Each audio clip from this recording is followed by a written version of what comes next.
les belles dames, j'espère que vous allez très bien. Gapenaza bien par la grâce de Dieu. Quand vous voyez que ça les a toujours, ça les a. Et nous ceux qui n'ont pas, ils ont ceux qui ont Eunice Hair. Donc j'aime bien. Ils ont 100 cols, ceux qui m'ont vraiment facile dans le channel mon tour. Donc si vous en avez fait, vous avez le comment que vous avez, vous avez le kasuki, ou quoi la suki, ou puis il y a un moment qui est bêta tout dans Eunice Hair. Ou vous allez décider dans votre chabalier dans mon assez, puis dans un discount code il y a Eunice Hair. Donc I love it. À ta couleur dans j'aime et regardez mon dingue ça pété. Regardez-moi ça. Regardez-moi déjà. Ils ont vraiment pété, vraiment joli, que j'aime bien. Bobby qui n'a pas vraiment trop périquité, mais périque on a ligné parce que ça pépélé. Là vraiment le quoi souki pépélé vraiment. Ceux qui n'ont pas dans César afro, mais ils vendent vraiment très bien à mon tour. I love it, I love this. But anyway, madame, comme Bobby que tu as un tabasel et dans quelque la qui a bonne Kélicia. Moi quelques blocs seulement pour na. You know, déjà ma bloco, tout c'est le chauffeur, déjà ma bloco. Mbobi que ton sel les alines, nga toujours ko baksa mon bloco mikie parce que Kélicia kola mbangu, aza moi simbinga, aza mi pende, aza nzoto do, aza kola mbangu, a maman moluba et comme Mbobi que Zara et sali 70% sikoyo et qui c'est vraiment ba pantalon et qui c'est vraiment bloc à banane prix à 4 livres, 2 livres, 3 livres ou les box dans la liboso qui est ayé donc ils a Zara pourquoi pas tout dans un box en abino c'est ça donc voilà le bosso dans un jean au bozo mon ba bébé ba tenir vraiment qui toko o ils a liboso. Oui, oh, ils ont les bossos, ils ont la couleur, il y a dark gray, donc voilà, c'est comme ça. Oh, ils ont les bossos, et ici, c'est Sima. Et dans un haut, on a pris à 4 livres, oui. Net au babo, bakiti, c'est moi encore, on a 3 livres 49, donc voilà. Bakiti, c'est encore pantalon haut.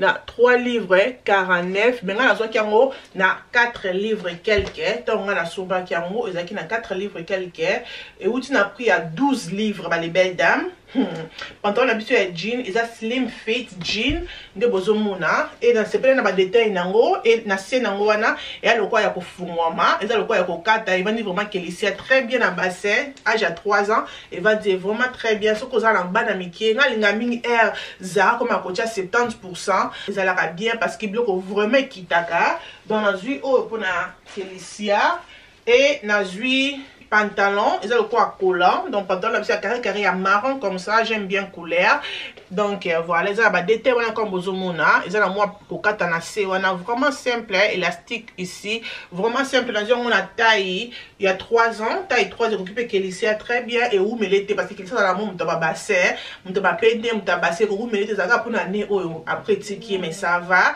donc voilà c'est comme ça c'est joli et bon dès que on a pris à 4 livres nous na 9 to baka 5 livres il y a toujours na prix wana bakiti siango na prix au bozomona na prix on a sommé d'accord toujours na prix à 4 livres nous na 9 donc voilà si na prix à 10 livres to baka 11 livres ma belle et on a pris à 4 livres quelqu'un pour na moi na qualité kitoko ya Zara donc voilà peut-être ceux qui n'ont pas le ko kangango comme ça parce que na kangango ceux qui n'ont pas na zoria là on a commis à l'aise parce que na kangi en haut peut-on partout na ko katé.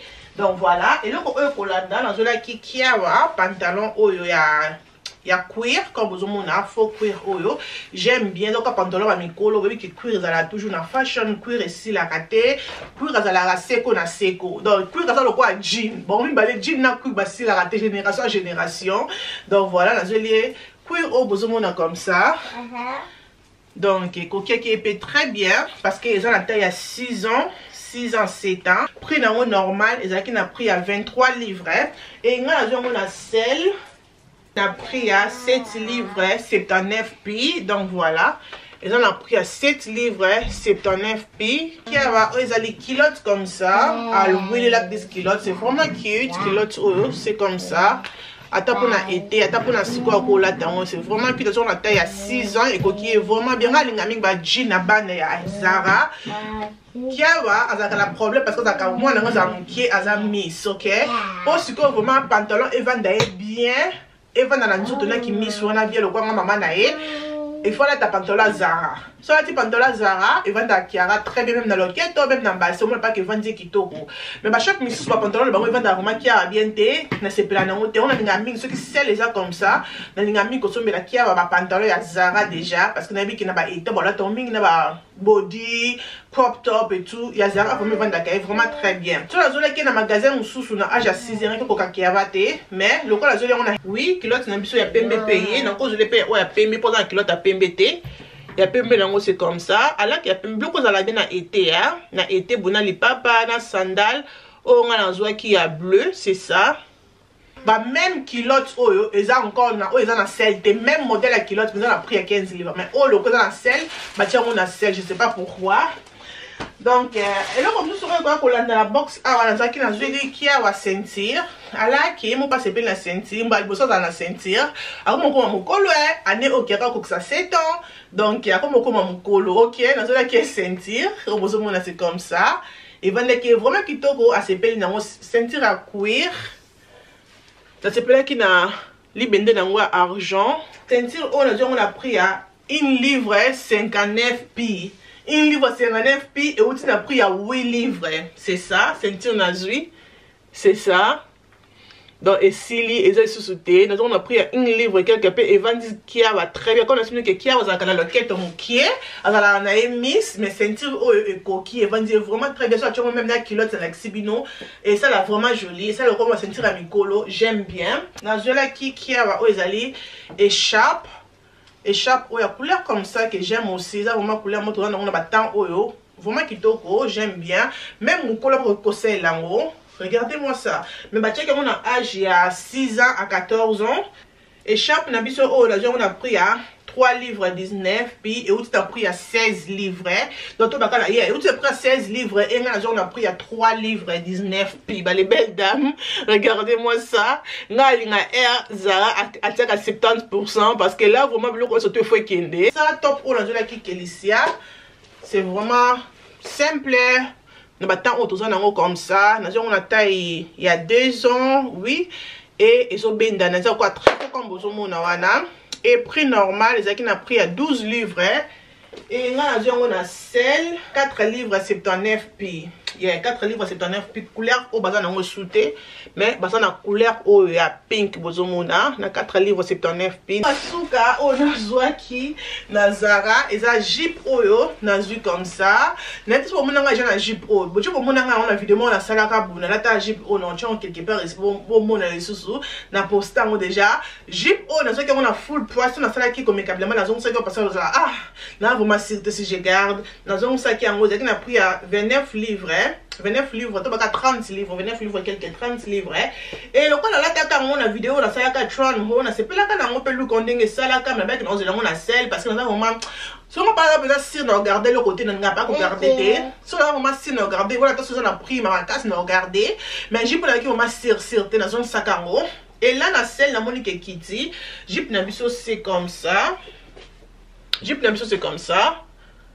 Et na celle na monique qui na 7 livres quelques donc 7 livres 19 pi et où tu as pris à 35 livres donc toi tu as pris à 36 livres et nga on a pris à 7 livres 19 pi na bina zoeka parce que c'est pelé na lukango na bina zo seulement et ça ba jip over benga ba jip régner micro en 2024 et ça li ba balloon jip et régner qui na 2024 donc on est sur 2025 peut là tango mais tout là tango you know ba ballon jible c'est pas là qui n'a moulay n'a des respect ça na c'est vraiment qui toko na bike pourquoi pas na jouango c'est ça que na jouango ton na monique et qui tina 7 livres et le kasuka on a joué que ça qui top on a là comme ça top on a là c'est pas là qui n'a bloc vraiment simple c'est comme vraiment simple couleur à pembe et coquina peut très bien donc comme besoin mon les moulay comme ça et on a pour ça là comme ça seulement et top na biso on a pris à 5 livres 39 pi dans cercle bozomona et où tu as pris à 18 livres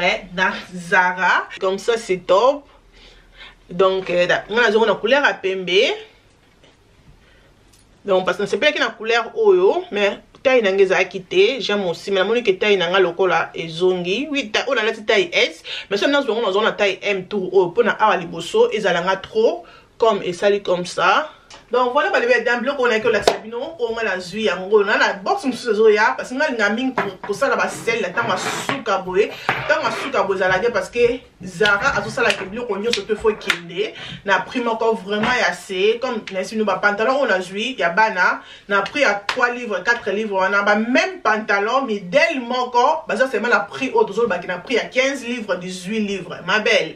Sauf on a bana miké olingo bakse au moins 2-3 blocs à sikalanda ku na kolobake beta tour na Zara siko parce que siko vraiment bilo connaît surtout ezo kita na 70%. Donc voilà, non le pas même tu vas le dans même nous na cuisine. Na into ça la sauce ya mwamba, yeah, to sauce mwamba na loso, na makemba, yeah, to li on a loso na makemba. I'm just so tired. Not just la vidéo ya Suki na perruque na on a la Eunice hair. Oh my god, I love this perruque. Non mi mon anecdata ma belle perruque oyo. Rien à dire. C'est vraiment simple et couleur. On a mis ma perruque que ça va couleur à ma cassité. On a mis une perruque qui a une couleur comme ça. Couleur noire, et ça la classe, et ça la jolie et puis ça peut et puis ça bas qui toko et puis ça so beautiful même pour sonner l'ambaga. Et couleur oh ya marron, noir, et ça couleur encore vraiment qui tourne ma casse na pour na biso basi caramel, chocolat, noir, ça fait vraiment joli. Et le moulay n'a un peu comme moni, c'est 24 inches, et ça wave mais ils ont vraiment souple. Donc tu vas détailler perruque on a c'est ma belle non lo ambingité, toquer d'abord tokende kolamba soso na liste d'abord Kélicia, après tolamba soso, OK? Que ça so kanga sentir akia wana kingo. Kélicia ngam misanga ngam butoni, vous en avez sabino. You okay, Mama? Yeah. What are you doing? You trying this? Yes. Hey, Mama, bon, hey, Kélicia, omi kingo comme ça. Are you serious, yeah? Yeah. Where's your socks? Chaussette des apes. Faut na fongole pe suki, faut na sale suki, mais le lot ma belle, le lot na lembi, j'ai sali des vidéos. Le lot na fongole ta lobby, na fongole pour semaine ou na kangaye. N'entendez le kolanga na oteko sokolanga n'entendez on va le bedam. Eh pardonnez que na cuisine, hein, to que na cuisine to kende ko lamba. Ok ma belle, on a côté na cuisine pour na sala sauce na nga ya mwamba. Donc voilà, on a acheté d'abord aux aliments muscade et na acheté white pepper.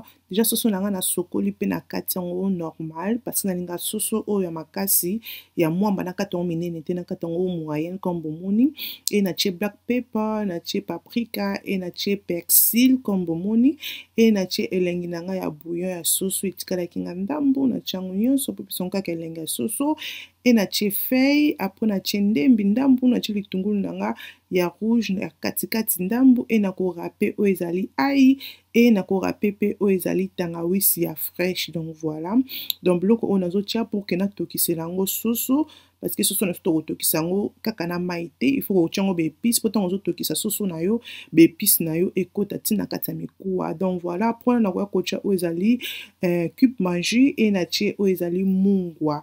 Donc de na tie bloc o boy na obakse soso to le baki mungwa na nge kokate et tout wana nde na ko bakisa. Après na otika soso na nga na moto pendant quelques minutes pour que be épices na tie et edenga ke ekota na kata musuni. So na moni ki après quelques minutes va perdre nge mati soso na nge komi kotoka na ko ko mélanger soso na nga aprendre na kotia mai lokozo soso makasi il faut soso na biso elemba po ezala kitoko.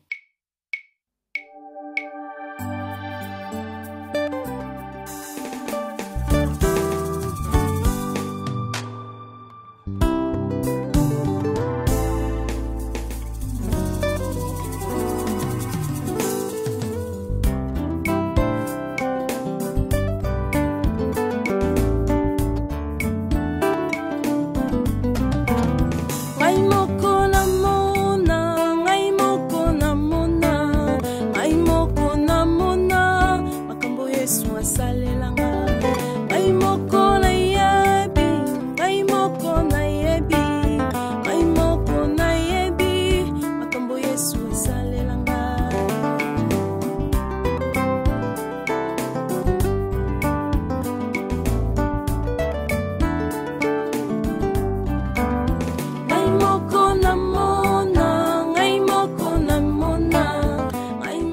Ok ma belle, après kokalinga soso na koya siko kosala oyo ezali sauce na biso totia na soso et là natie matungulu nanga comme bomoni après quelques minutes matungulu nange bimisi solo ekalingami ndambu na koya kotia siko oyo ezali ndembe donc nakotia ndembe wana nyonso te na kotia ndambu après na kotika aussi ke ndembe na ngai elemba mwa ndambu avant ke nabakisa oyo ezali tomate na biloko misusu donc voilà natiki pe siko matungulu nange mélanger et c'est mélanger très bien na ndembe na biso après na koya kobakisa siko oyo ezali mix pepper na ngai ke nanikaki ya rouge mbuma moko seulement après wana natie et na koya kotia pe oyo ezali tomate nazosala ezali tomate ya mbuma oyo yali nzanza yango nde nasaleli donc na koya kobakisa encore tomate ndambu parce que on ezalaki mwa mokie boye siko c'est bon comme bozomona ke sauce na biso eza vraiment mombesu eza na mai il faut vraiment ke totika siko sauce na biso etoka après quelques temps comme ça namoni ke sauce na ngai vraiment etoki bomoni ke mafuta emati mai nyonso na sauce na biso elongwe donc voilà comme ça vraiment te nga nazalaka na esengo ke sauce na ngai ebeli ngai moko na mona ngai moko na mona makambo Yesu asalelanga ngai moko na yaba na yebi ngai moko na yebi makambo Yesu asalelanga azozela te Yesu bato bayebisanga ngai moko na yebi makambo Yesu asalelanga azozela te yawe bato bayebisanga ngai moko na yebi makambo Yesu asalelanga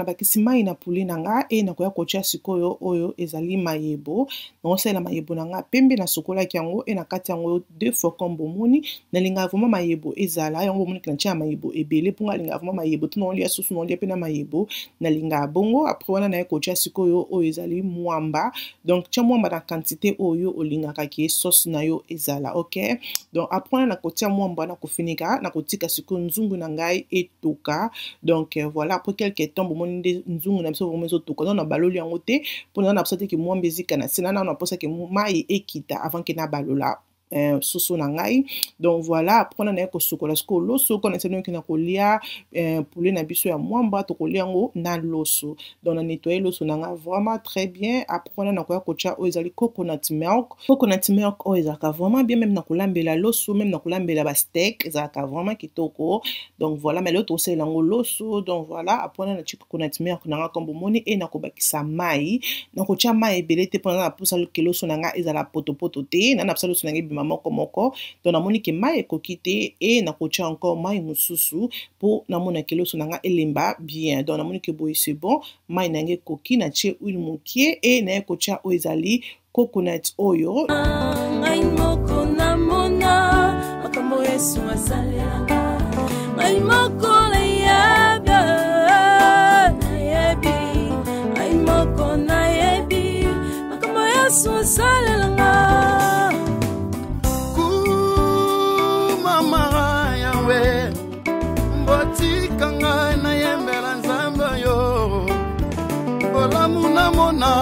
Après quelques temps, ma belle, ne kotana encore poulet na biso, bomoni vraiment ke mai na biso ekiti, non ekiti nde na lingi vraiment te mais déjà zo kita et bomoni ke sauce na biso ekomi vraiment kokangama donc voilà, wana na ti moto nanga na 4 pour na lingi te ke non biloko nanga ezika mais nzungu o eza vraiment de best nzungu na kolambela on lambela biloko ya mwamba parce que eziki sakate ba les belles dames, eza vraiment de best nzungu pour na kolambela biloko o ndete ba mwamba biloko pour que ezika na sete après quelques minutes encore na kotala nzungu nanga bomoni siko ki mafuta vraiment emati soso na biso vraiment ki ebeli ma belle nga na te ke soso nanga ekita mai nyonso parce que to kolia on a loso na makemba donc faut moi sauce woni za ka bien soso na moi sauce boye vraiment c'est bon et bomona ki non mushroom nanga pe ezo la ki c'est ça te que non mayebo nanga za te mayebo pa ke zo monana moi j'aime comme ça donc rien à dire ma belle meka recette oyo okotika commentaire na cette vidéo merci beaucoup nous posaki na vlog na biso ne bandeli jusqu'à la fin